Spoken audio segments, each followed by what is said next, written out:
Hi, I'm Pastor Cari Jackson. It's good to see you and good to talk with you again. I'm really glad to talk with you today about hell.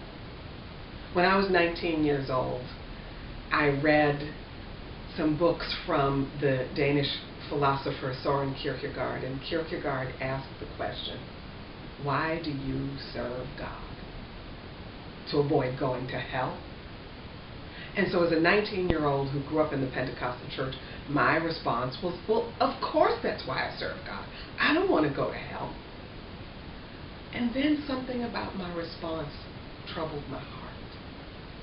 I started thinking about how much God loves me. And here my response was, I'm serving God because I don't want to go to hell.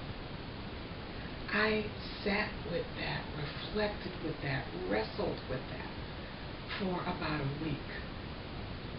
And I asked God, help me be clear about why I serve you. And at the end of that week, I decided whether there is a hell or there isn't a hell, I choose to serve God because I love God and God loves me. Well, I can't begin to tell you how much that changed my life. Up until that moment, everything in my focus had been very hell-oriented. And you know, hell is something that's very common in popular culture. I was watching the show, one of my favorite shows, The Closer, with Deputy Chief Brenda Lee Johnson. Maybe you know her.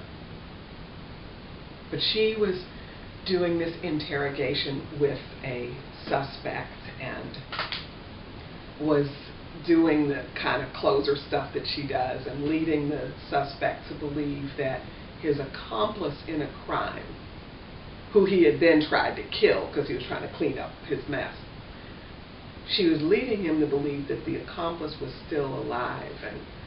And in the course of what Brenda Lee Johnson does, she got the guy to confess to his crime, his murder of someone.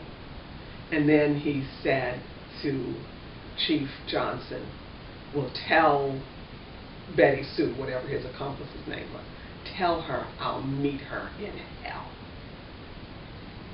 And Chief Johnson says, she's already there.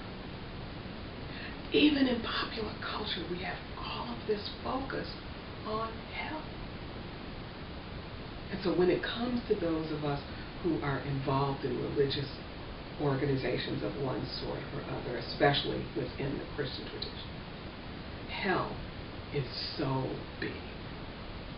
And notions of Satan are so big. I walk into some churches and it seems like they're worshiping Satan because they're talking more about what Satan has done or hasn't done, and the devil made me do it. And you remember Flip Wilson, some of you are too young, but maybe you heard, the devil made me do it. It was something Flip Wilson used to say, a comedian from back in the 70s. We focus so much on hell and the devil and Satan, and I want to urge you today, really pay attention to where your focus is. What are you giving your attention to? That which leaves you feeling demoted and depressed and lifeless. That which leaves you feeling you're not good enough, that you can't get it right well enough for you to be loved by God, for you to be loved by yourself, by others. I want to challenge you today. Focus not on hell, not on the devil and Satan. And I'm not telling you to believe or not believe. That's your choice. I'm just asking you not to focus on hell,